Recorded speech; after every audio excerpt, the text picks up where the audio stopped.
give us a little bit of insight into you and how long you've been doing this. So I've been in real estate since 2001. I like to say I'm one of the original license holders in the state of South Carolina. My number goes way, my license number goes way back. But I do this because I think it's my God-given career. I enjoy it.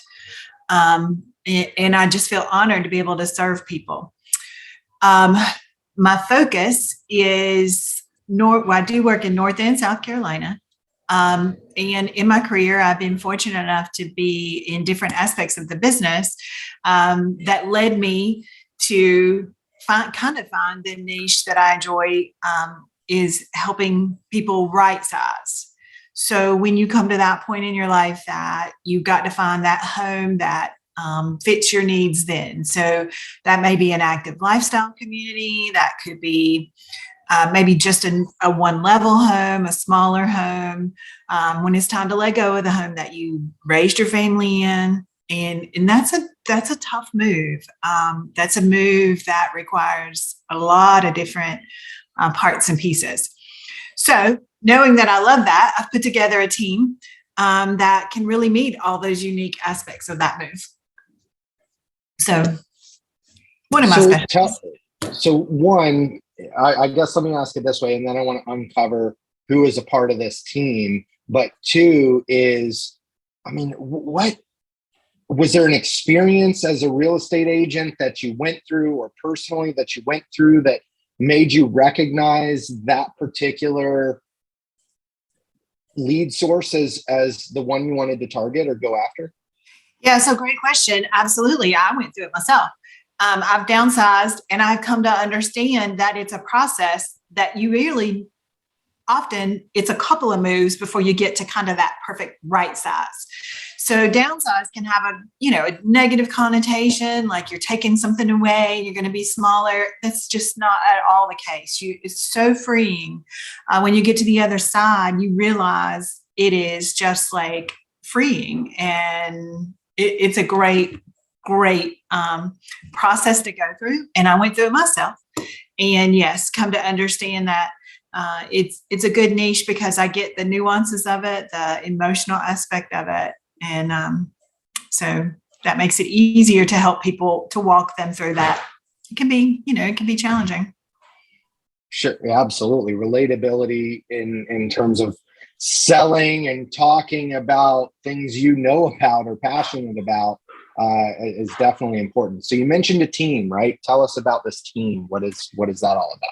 So this move is different. If you're doing a downsizing, right-sizing move, you typically have a lot of possessions. You have to figure out how to get rid of them, what to do.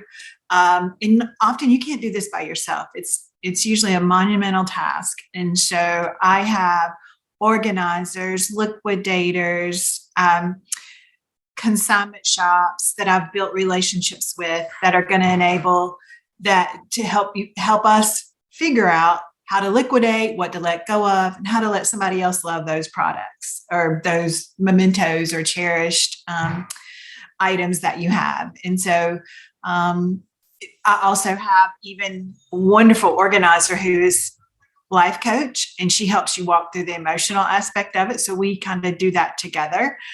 She could be an extra resource.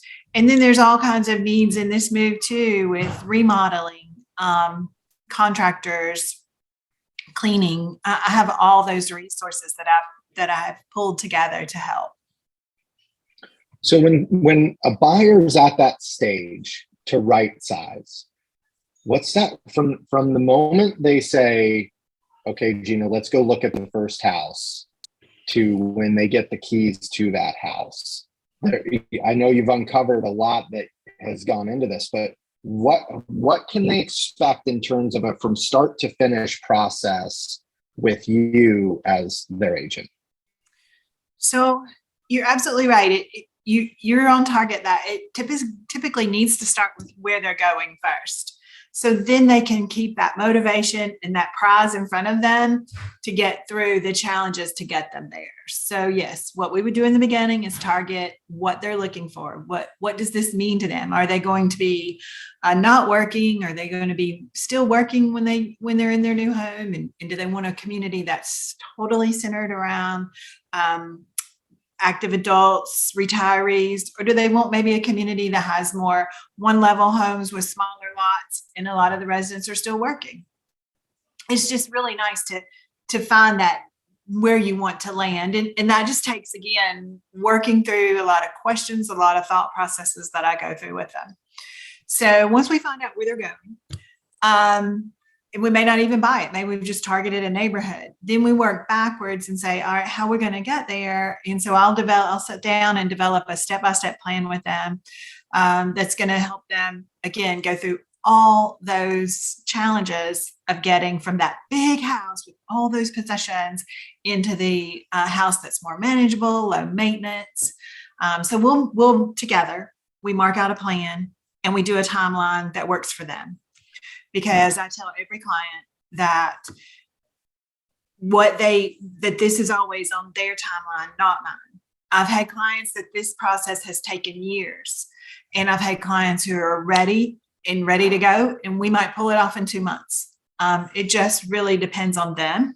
But I tailor a timeline and a plan that's perfect for them, and then I guide them through it.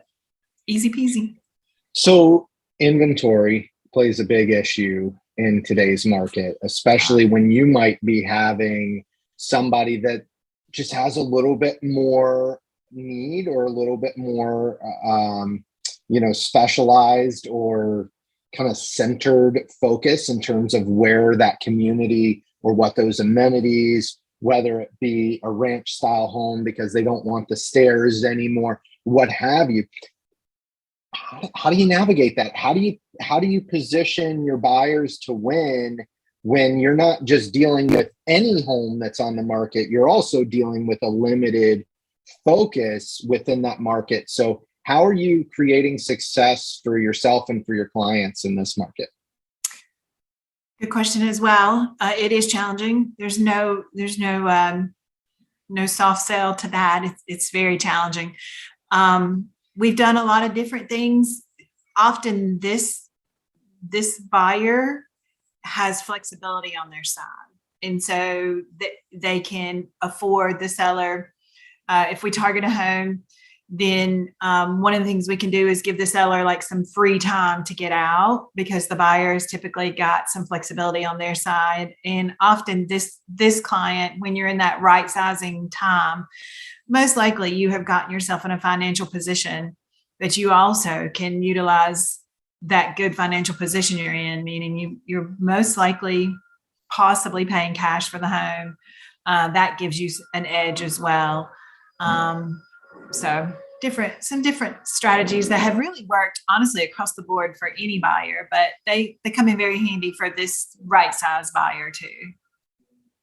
So, I mean, I got to imagine there's a lot of research that goes into even you as an expert in this market, understanding the nuances, maybe more so than somebody that's helping a first-time home buyer sometimes to navigate what this process looks like or what each community holds, what new developments are coming, changes maybe in not so much in school district, or does that still play a factor? I mean, what are you doing that really helps keep you up to date on changes, and maybe what are you seeing in today's market in your crystal ball that for whatever that's worth, right? That tells you what might be happening with the housing market right now. Yeah. So I don't know, I think what I hear you asking is how am I staying educated on what might be available for those buyers and the changes that are going on in the market. And I started this process because I used to work with an agent that had an office right outside of Sun City. So that gave me, firsthand knowledge of Sun City. And then that branched out into all the other communities that were popping up. With the success of Sun City in Indian Land, South Carolina, a lot of communities have come on board at the same time. So I have a book full of a 3-inch notebook full of all the communities and their amenities and what they offer and their floor plans. So that helps me to know, even now that time has gone on, that's a great reference tool for the buyers to help them understand what each neighborhood is and what it offers. Going forward, all builders are struggling with inventory, land, and there are still some tried and true that I know how successful they were in their prior community. So when they do snag some land, I can let the potential buyers know what their experience might be. So it's just simply a focus that, with the experience, I know what to expect from each builder that's building in this niche if the buyer decides to go new construction. So a 3-inch notebook, how often are you keeping that updated, and why a notebook? I found it easy to keep in the car.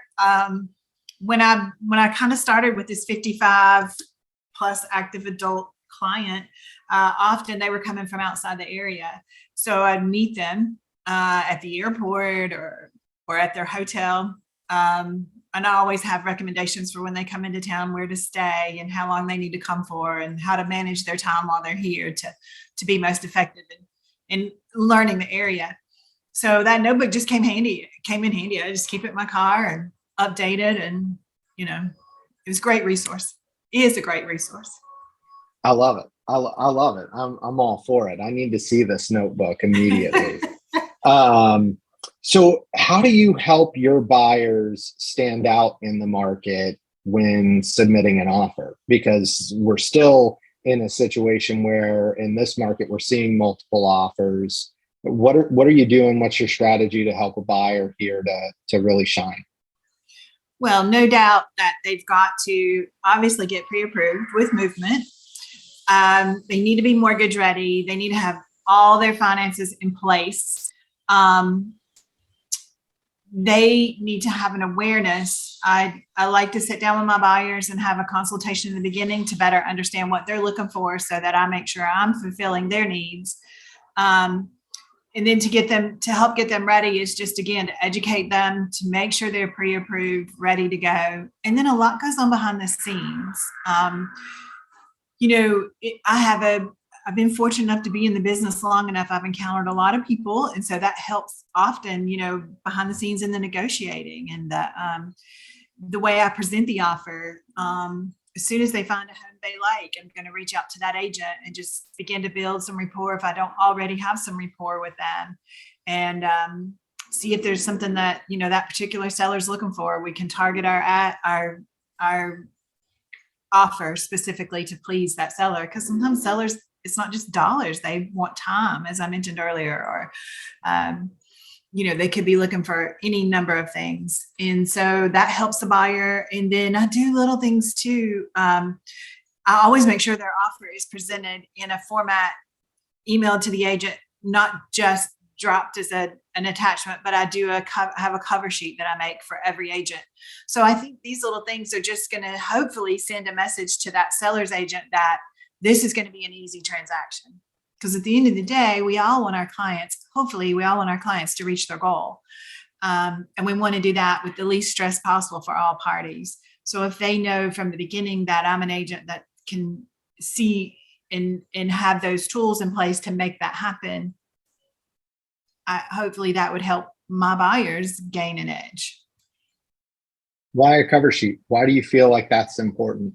I know when I have listings, it's a lot easier if I'm the listing agent and I'm sorting through 5, offers, they're coming in rapid fire. I don't have to go and then open them on my phone and dig through all the points. I can see exactly how that offer looks, and it makes my job easier, makes it easier for the seller to understand. And so it's the little things. I think it's so much of the little things that if we pay attention to the little things, the big things fall into place. That's my philosophy. Yeah, no, that's fantastic. Now, what are some frequently asked questions that you feel like maybe in this target group or this lead source that you're working, what are some frequently asked questions that you run into from this type of buyer that you see just frequently that you want to address here? So many, it's kind of universal. They all want to, they all struggle with how to liquidate their items to fit into a smaller space all of a sudden. And what do they get rid of? How do they get rid of it? So that's the biggest number one question is how do I know what to take with me? How do I get rid of the 10 coolers that are in my garage, that I've accumulated over the years? And just that I had it's an infamous story. I had a seller one time that had a cowboy boot collection. And I mean, a real cowboy boot collection, like limited edition Tony Lama boots that were hand sewn and quite extensive. And we ended up fortunately, again, I have someone on my team that knew how to package that as a collection and get the most dollar for it off of eBay. So there's so many things you can't just take to Goodwill. So, Sure. So I get asked that question a lot. The other is, how am I going to buy when I still need to sell? So that's something that, as we've already mentioned earlier, ways to navigate that. I think that's probably the two most common. Absolutely. So why have your team help with kind of packaging these things and selling them versus maybe them just prolonging the time that they're going to sell their home to go out and maybe do this themselves over a period of time? Well, what you mentioned, time, it helps them get to their goal faster. Because, in reality, anything can happen. And I always tell my clients, do it now while you can. Do it while you can do it. It's a great gift you give each other. I desperately wish my parents would have done it a couple years ago when they should have. I couldn't even encourage my own parents to do it because now my mother's having health issues and that window has closed. So they can't move now. So I've worked with clients in the past who have wanted to do this and wanted to do it, but didn't pull the trigger, and they'll lose a spouse, unfortunately in that time. And so then they don't get to enjoy it together. And I think that's the biggest tragedy. So that's why I enjoy helping them with this and helping them expedite it if that's what they want to do, so that they can both enjoy those golden years. We're in a society where our golden years are really sooner than our parents enjoyed the golden years are upon us, and so we should really should enjoy it now while we can.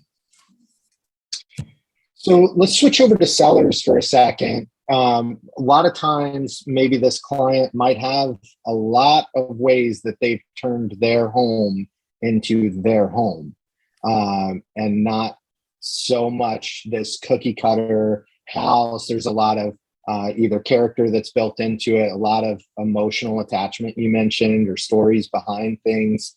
I know when my parents purchased in Sun City, actually they had the seller there had this full notebook of everything they've done to the home, and took so much pride that the biggest thing for the seller was being able to also meet my parents as the buyer and walk them through all of the things that he was proud of in that home. But how are you helping position your sellers maybe when they have that, or what's going on there? Tell us how you help your sellers.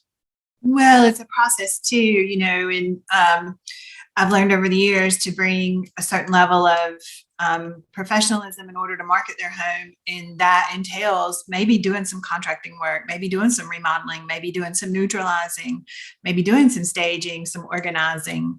And I have all those, again, resources to bring to the table. So I evaluate each home individually, and whatever we need, we pull in and make sure that gets done. Sometimes, again, it's as simple as some fresh paint. Sometimes it's, it's a little more extensive, but you've got to get the home ready for the market. And then once they've done that part, then I bring in a professional photographer.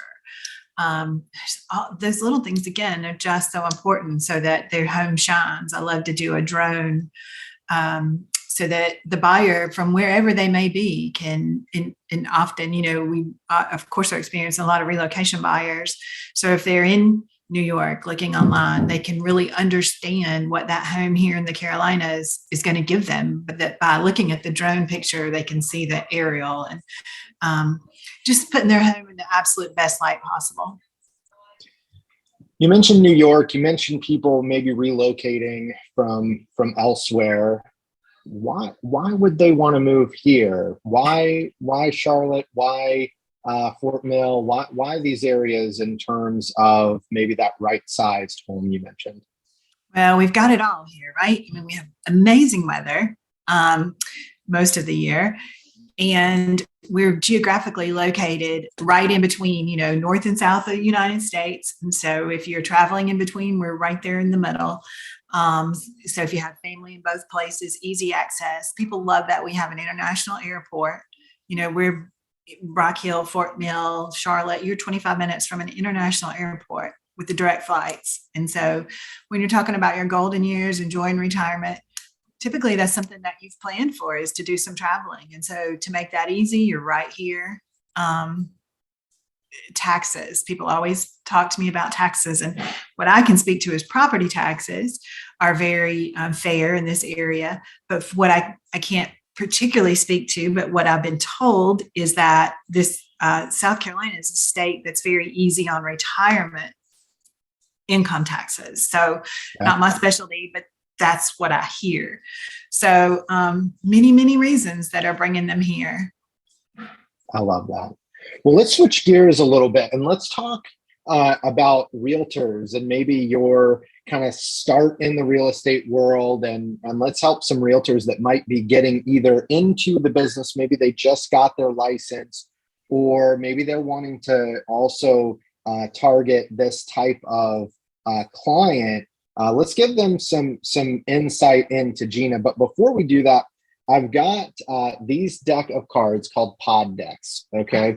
And I was on a podcast recently and they had these, and I got fascinated with them. I've actually got more in the mail on the way, but they're all shuffled. So I don't know what the questions are. They're not real estate related, but I guess you could probably put a real estate spin on it depending on what the question is. But let's ask one of them at least. And so, okay. Let me close my door.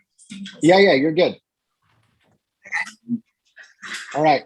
So this question is, if your office had a show and tell for adults, what thing would you be proud to display? My cats, probably. I would take in my cats for show and tell day. How many cats do you have? I'm one cat shy of a crazy cat lady, my daughter says. I have two, and they're finicky, but they're company. They're fun to live with because they're just entertaining, and they're a lot lower maintenance than a dog. So they're my pet. So what are their names? Biscuit and Penny. And oh my goodness, why? Well, Penny came to me already named, and I think that came from the Big Bang Theory. And then Biscuit is actually Princess Biscuit Butt, because my stepson loves biscuits, so we started with Biscuit. I think she acts like a princess, so I added Princess to the beginning. And my grandson, my 5-year-old grandson, loves any opportunity he can to say butt. And so he started calling her Biscuit Butt. So she's Princess Biscuit Butt, technically. Oh my goodness. Yeah, probably have to edit that out, but that's how that happened. No, I'm not editing that part out. That's hilarious. You said cat lady. I just to understand, at one point in my life, when I was living in Texas, we had in the house 3 cats, 2 dogs, and a parrot. And that was a wild, hectic household that gave me the knowledge that that is not the way I ever want to live again. So now we have 2 kids in the house. So, And you no know, animals? Do you have any pets? we don't have any yet. At some point we may get something. My one child wants a dog, one child wants a cat, but neither of them want them right now. So they have been very clear there. So at least they hopefully understand that they are not responsible enough to walk it. So who knows? Interesting. All right. So let's talk about when either you started as a realtor or maybe somebody else is starting as a realtor. What's maybe the 1 or 2 things that you say, congratulations, here's what you need to focus on? Because what I feel like is, okay, congratulations, you're a realtor, go write down everybody you know and work your center of influence. I mean, there's got to be more to it than that, right? So, I mean, give us some granular information that might help a realtor that is either just getting started or wanting to work this type of target group. Gosh, good question too. I always tell everyone who's talking about getting their license, you better love it. You better go into this business because you love it, because it will eat you up and spit you out. And if you still love it, you'll hang on through that. If you're just in it for the money, there's times that there is money and there's times that there's not money. And if you don't love it, you'll leave. And so it'll get the best of you. So you better love it and you better love people. Because it's obviously a strong people business. So, and then there's other smaller advices that I wish someone would have told me from the beginning. And that is to have my own email that is my own personalized email, and to always use that my entire career from day one. My journey took me on a lot of different teams, and I'm grateful for everything I learned along the way, because the teams were, specialized in different things. And so I was able to experience the foreclosure market. I was able to experience new home construction, all those things. But when you're on a team, they want you to use their email. So I might be Gina at XYZ, and then I might be Gina at, Main Street Realty. So along the way, as I get to know people, if my email changes, they can't find me when they're ready to sell their house. And so that's happened. I've had people come to me and say, I had to really, really search for you, but I found you, because your email bounced back. So I would, because when you make any moves in this business, if it's not your personal email, then you don't take that email with you. That's something I wish somebody would have told me in the beginning, along with stay in touch with your people. Keep your people close. Like, it's really hard. Sometimes it's hard too, because you don't know how to stay in front of them. But after you close the transaction, figure out a way and do it from forever, from day one in business, so that you don't ever have to go back and say, gosh, I'm sorry we didn't stay in touch. Here I am again. Remember me. Just stay in touch with people. Find a way. So, I mean, that's wonderful in terms of kind of the theory of it all, right? But sometimes as a mortgage lender, sometimes as a real estate agent, we get really wrapped up in the here and now, right? We get really consumed with maybe it's a week or a month or a year over the last couple of years where we've been so busy, right? Maybe you're submitting multiple offers because there's low inventory or you have an influx of clients. How do you balance staying in touch? What can an agent learn from you there? Well, I sit down every year. I learned great advice going back to Sun City. I used to visit the Starbucks at Sun City regularly, and a retiree who was a former executive, board, and so he's working at Starbucks, and it was really kind of I think he saw it as his outlet to pour into people, and he gave me such great business advice. And one of the things was he was adamant about doing a business plan every year, sitting down and truly coming up with a plan every year, not a resolution, but, a plan. And he showed me his, and I loved the format of it. And so I just adopted it as my own, took it a step further, and decided to do an annual retreat. So every fall, I take myself away somewhere and spend a few days figuring out what I want the next year to look like. And then I go ahead and put some of those things on the calendar. That way, when I do get bogged down in the day-to-day minutia, I don't look up and say, "Oh, I haven't planned my annual client event yet." It's already on the calendar, and the steps to put it into motion are already on my calendar. So it doesn't sneak up on me. So it just happens. I think if it's for me, if it's in my calendar, it happens. I find a way to make it happen. So being intentional is what you're speaking to. Absolutely. Is you have to be intentional about that and planning kind of that, what is it? If you're not planning, then you're planning to fail, or you're not planning to succeed, you're planning to fail, or I don't know. Well, if you don't grab a hold of your schedule will grab a hold of you. Ooh, that's a good way to put it. And I know day to day, I'm not great at it, but big picture, I'm good. I'm better at it than I've ever been.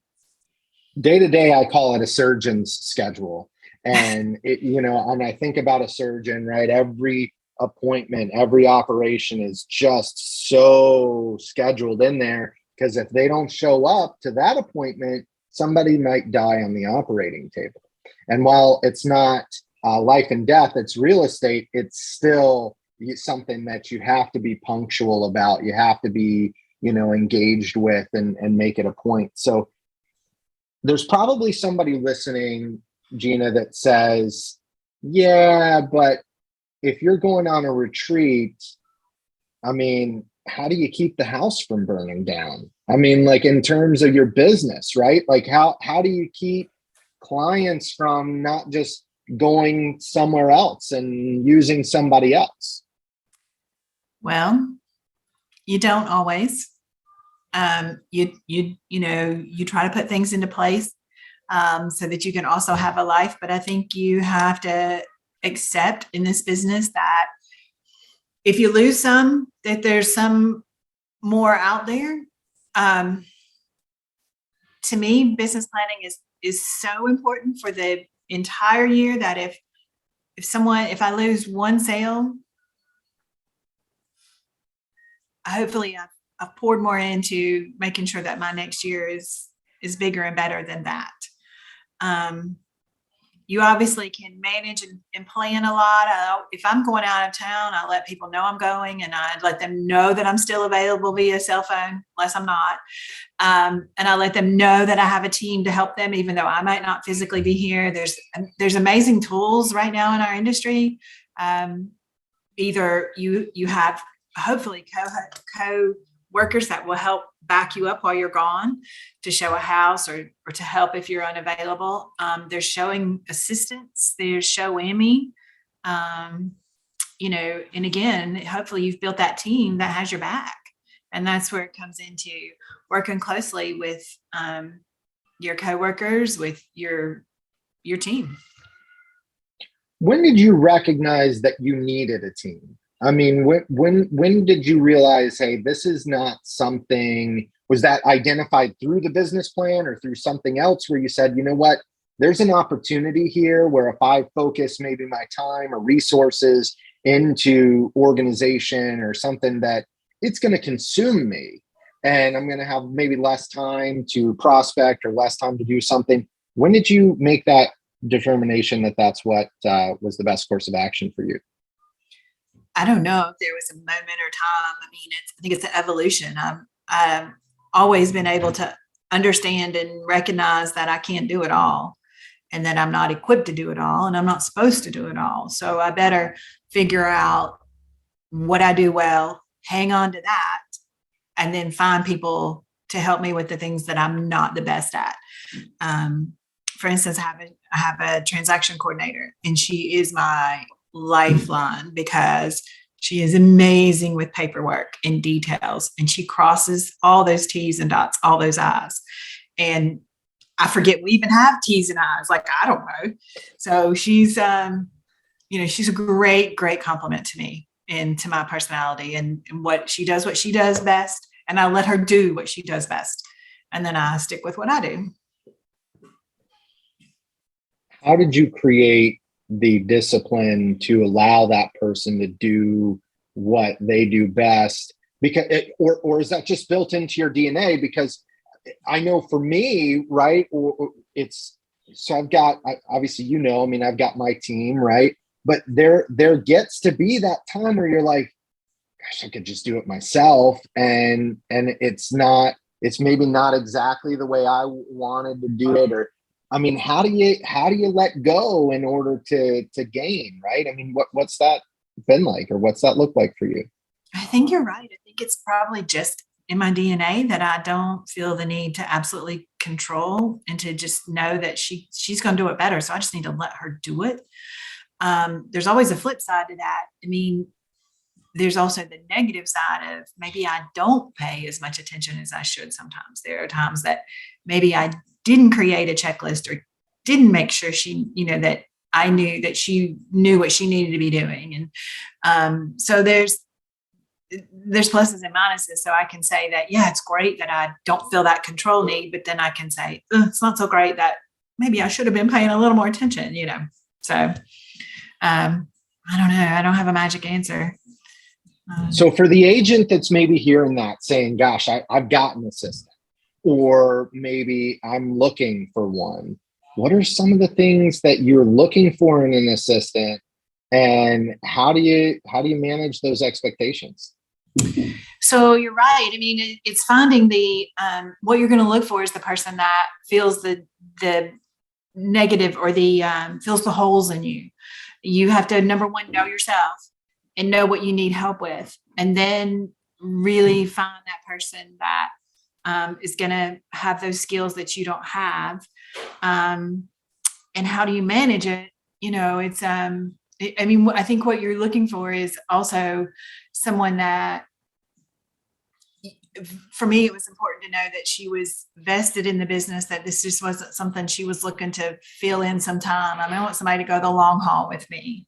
And I truly consider her a teammate, and she knows that. And I always have her back. If she messes up, we look at that as a challenge. We sit down, put our heads together and say, how do we do this better? What happened here? And when I mess up, she has my back too, instead of calling me out or me pointing the finger at her. We work together. And I think it's just real fortunate that we do that, to, again, figure out a way to just be better. And because everybody's going to drop the ball sometimes, it's just how you pick it back up and try to figure out how to not drop it again. So that's our journey. And I feel so extremely fortunate to have her. So when you started out in real estate, you've got to figure out how you're generating leads. And there's so many lead sources out there, right? I mean, and to today, right? I mean, it sounds like you're working a lot with past clients and things and referrals from that. So when you first started to today, right, you've got your center of influence, you've got online, you've got all these different sources of leads. What's your makeup of your business right now? What percentage is maybe coming from past clients and referrals from past clients versus maybe some of these other lead sources? So yes, always different opportunities. I partnered with a website called 55places.com, and that was a good source of business. I no longer am a partner with them. At the same time, I was fortunate enough to be on the A team with Wilkinson's relocation department. During that time, it was about a third, and a third. I began to track my business and become very intentional about it and try to understand what was happening. And so the 55places.com partnership, again, a third, relocation, about a third, and then my sphere of influence. And so then I wanted to become, going back to being intentional. And it's funny you said intentional, because that was my word one year. I always pick a word that I focus on in a year. And intentional was my word a couple of years back. So I took that and said, I don't want this to be a third, a third, a third. I'd like for it to be my business to be majority sphere of influence. So that's when I very specifically started doing client events, putting them in my calendar, adding in ways to stay in touch with my sphere because they already knew me and loved me. Hopefully, they already figured out that I'm their type of agent. So the idea is just to let them know I'm still here and to be their resource. I truly position myself and want to be their resource. I love it when they call me and ask me about a restaurant or a contractor or they need a painter. I want to help them with that. I want to be their realtor for life. That's not what you asked me. I'm off track. So now by being intentional, I have seen my business go to about a 60-40.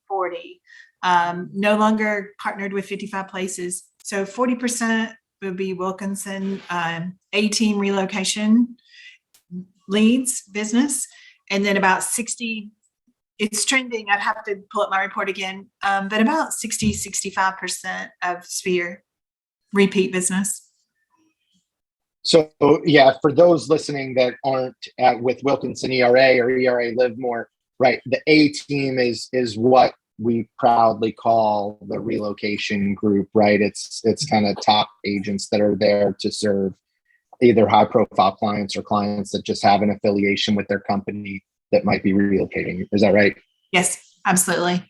And it's been a great resource. I've enjoyed serving on that team and being, again, going back to what I've been able to assemble helps that person too. That person relocating typically needs, needs to downsize, needs to liquidate items, that type thing. So, or needs contractors, and I can get them quickly plugged into things when they get to town. So it's been a nice fit.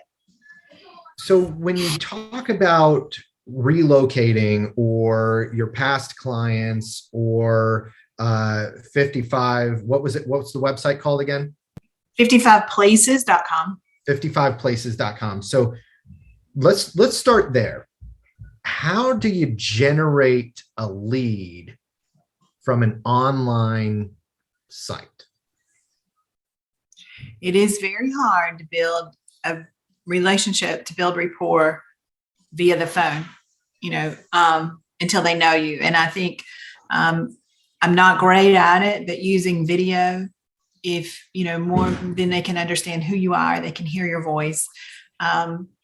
Anytime you get an online lead, whether it came from 55places.com or through relocation, speed, getting back to them quickly. Oddly enough, it's why I got an Apple Watch so that I could not miss a text. If my phone was buried in my purse, I could see, oh, there's a lead. I need to call them right now. So I think just, quickness, speed, and then trying to use some video.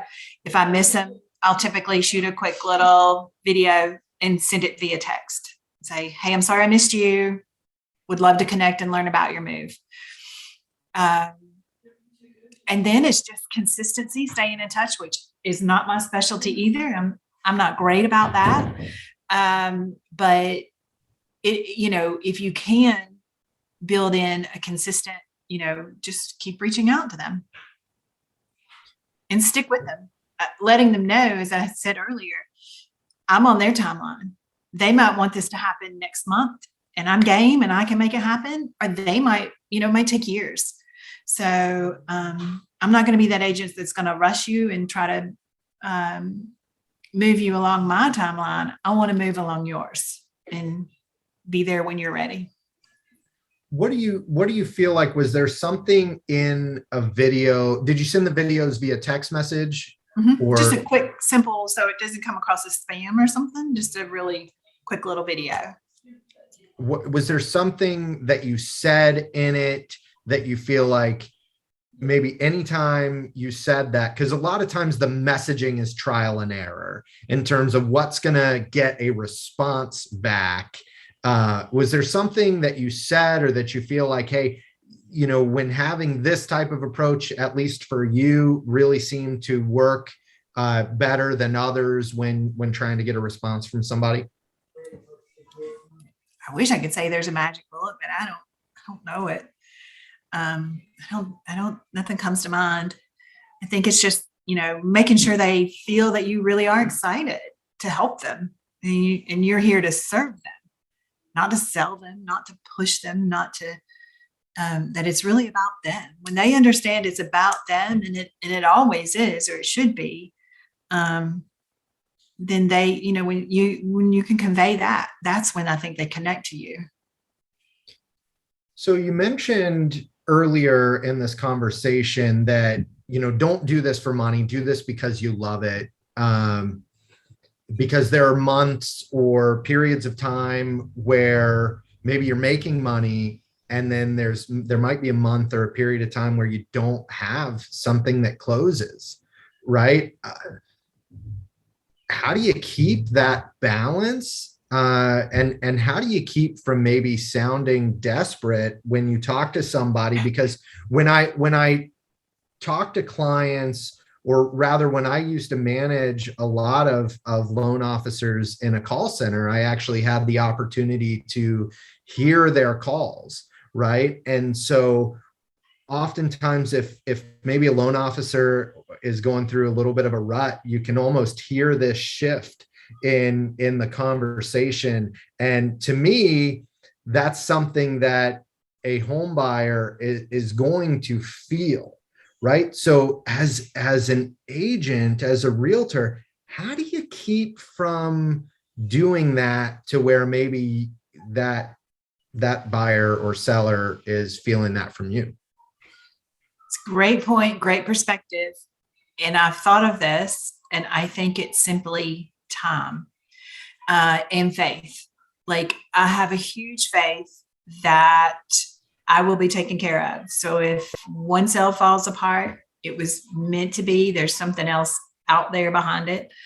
So faith and time gives you that. Time bolsters your faith that, oh yeah, this fell apart, but in the end I did okay. And, once you're in this business for a little bit of time, you're going to have all that. You're going to be beat up. You're going to have that client who has worn you out and wanted to see homes and wanted you to come to their house and spend all this time getting their house ready for the market. And then they list with someone else. Or, we're all going to experience that. The friends who go use someone else, another agent. And when you experience all that and you come out on the other side of it, that you had a new client that you really enjoyed, and you just know that it's all going to work out, and time and faith gives you that. So you mentioned video text messaging. Obviously there's bulk mail, there's text messaging, emailing, mass emailing, in-person meetings. We have to wear so many different hats to be able to convert a lead to a client, right? Absolutely. What are the most successful methods? And maybe is there a success story that sticks out when you think about your prospecting and everything that you say, I love doing this, or I did this and it did not work? I love events. I'm a people person, so I'm in the business. So I love throwing events. I love hosting them in my own home. So I've always enjoyed doing my annual client appreciation brunch. I typically will hold that in my own home. So that's a lot of fun for me. And I think it's fun for them too. Successfully, I think that I've had a lot of success using a product that's called Reminder Media. You may or may not know about. It's a magazine that goes out regularly. I've been using that for years. So it just kind of happens on its own. And it's something, again, when, as you mentioned earlier, I'm bogged down with showing houses, that's still going to go out. It's not that I have to come home and create a magazine at the end of the day of showing houses. They're working on that. So that goes to that outsourcing and letting people do what they do best. And know that I can't do it all. I can't create a magazine, and that is a very high quality, nice magazine that gets in the hands of my sphere of influence on a regular basis with little to no effort on my part. So that's successful, if you ask me. But that's an expense, right? And so if we have that expense, how do we justify spending money like that when maybe we don't have a sale coming in to offset that? Well, it is, I don't know how you justify it if you don't have sales. You have to look at this business as a business, and you have to know that you have to spend money to make money, the old adage, and there's going to be expenses that are going to roll on whether you have income or not. You have to manage those. You have to try to be smart about it. And everything's a long play. I think if you look at this business and you say, I didn't make any this month, so I'm not going to spend any, you're going to create a bad spiral by doing that. So you absolutely have to just put your foot on the gas and trust that you're going to get there. You can't stop and start. That creates a roller coaster of a business. So I just know that I'm doing reminder media no matter what, unless somehow I go to zero. But, even if my sales go down, I have to keep that going because someone's getting that in their mailbox that may call me next month. And there's my next source of business. So. Sure. Yeah, I think that's important. And you mentioned your business plan. And I think that the call out I want to make sure people hear is don't manage your business month to month. This isn't you might have a closed sale like Gina's talking about, but maybe we're looking at it quarterly. Maybe we're looking at it semi-annually. Maybe we're looking at it annually. What is that overall goal that you need, right? How many total transactions or sides or whatever we want to call it, right? What's the total that you need based on, the income that you need to produce when you take out all of the expenses? And then that way you can monitor or manage yourself to say, you know what, I didn't get one this month, but that's okay because I only need X in a quarter, or I only need X in 6 months. So it can balance that type of feeling of, oh no, what am I going to do? So, I mean, likewise, I think to your point, at the same time, you better not go crazy when you have a good month. It's all the same, right? Like take those good months and don't go buy a new car or do a new marketing plan. Like keep doing what you're doing until you see really long-term gain. If you've had a great year or a great 2 years, then maybe pour that into your marketing. But don't take 1 month's success or 1 month's failure and drive your business based on that, because you'll have an inconsistent business both ways, good and bad. I love that. Now you mentioned events, you mentioned going to events, and you mentioned hosting events. What type of events are worthwhile to go to? I mean, what are you choosing about going to an event? No, good question. I don't know. We're just now starting to get back out in the world and doing things. I love going to girls' events, neighborhood events, girls' night out. That's kind of probably the thing that I would do. Agents get-togethers aren't happening as much anymore, but I do like to do things with my company specific if that's an opportunity. Things like that. So girls' night out. I don't have any energy left. So, right? Like in this business, again, it'll beat you up. So sometimes at the end of the day, you just need to put that phone aside and just like decompress. So, yeah. So girls' night out or any of these other events, how are you generating a lead from going to an event like that? I mean, how do you even naturally say, I'm a realtor? I think it's what you said is naturally, and that is if they like you, they will decide to do business with you. So you just go and be yourself. I'm not going to walk in a room and be like, hey, I'm a realtor. I don't lead with that. I lead with Gina and my authenticity. And then if I'm the type person for them, that's great. I might not be the right realtor for everybody, and I'm okay with that. That goes back to what I said earlier. Time and faith has taught me that.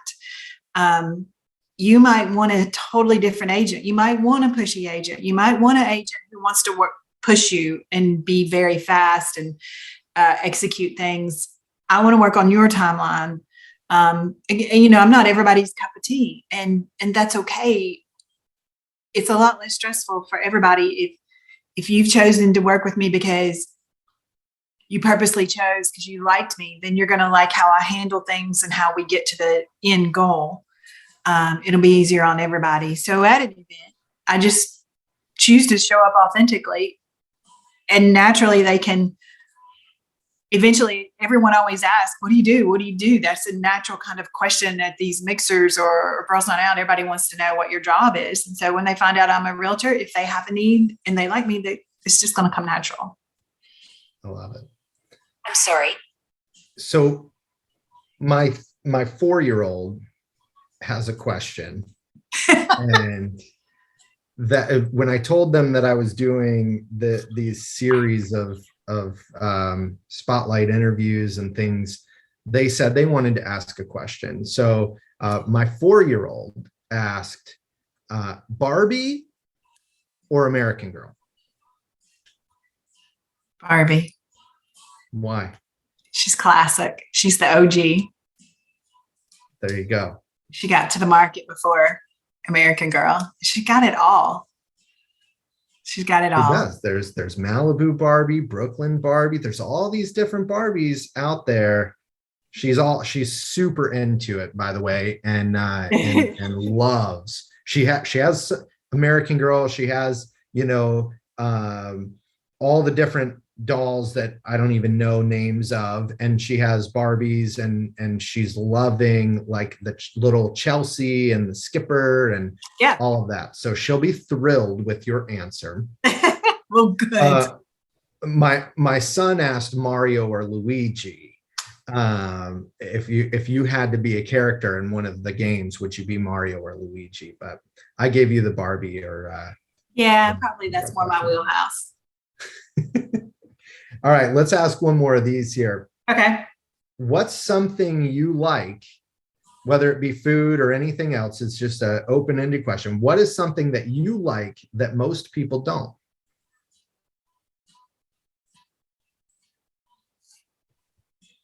Oh man, that is a good question. I don't know. I know.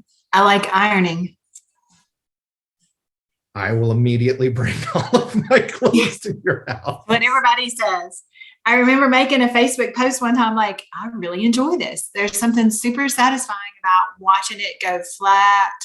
Like, it's calming to me. I love the steam. I like ironing. I did it this weekend. I get excited when I get the ironing board out. That's awesome. And I do like it when I get it right. I don't often iron, like if there's a crease or something in a certain way, and I just or maybe a little bit too much water comes out of the iron, and I'm like, no, is this going to stain? Is this going to be okay? Lots of ironing errors in my life. Yeah, I get it. But I like it. No, not many people can say that. Yeah. Well, Gina, I so appreciate you being here, and thank you for taking time. I think that there's a lot of buyers, sellers, and agents that probably got a lot of great, valuable information from you today. And so I just appreciate it. And thank you. And I know we'll be in touch here soon too. Appreciate you a lot. And we will be in touch. I promise. Thanks. Thanks, Chris.